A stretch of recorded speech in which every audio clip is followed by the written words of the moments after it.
Welcome to Luca and Miguel. Enjoy the video. You begin by locking the audience and core message so every design choice supports intent. Once that's clear, set the slide size to 16:9 and create a simple grid with margins and at least 2 columns.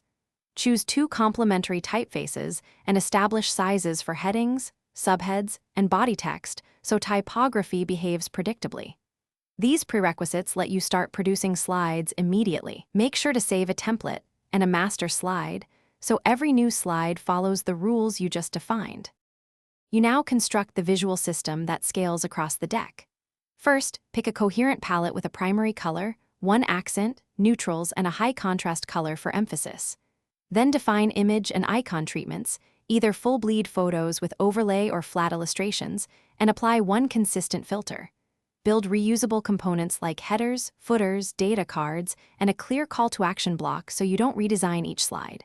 Once done, test a few content types to confirm spacing and legibility. Hold up under real content. You finish by validating and exporting a clean, usable template. Perform contrast checks and preview slides on the actual projector or monitor to confirm color and font size clarity. Then audit content-heavy slides, remove roughly 30 to 50% of elements, and force a single idea per slide so viewers don't get overwhelmed. Export master slides and write a one-page style guide for consistent reuse. If things go wrong, if text is small or colors shift, recheck slide size and scaling, and reapply the master.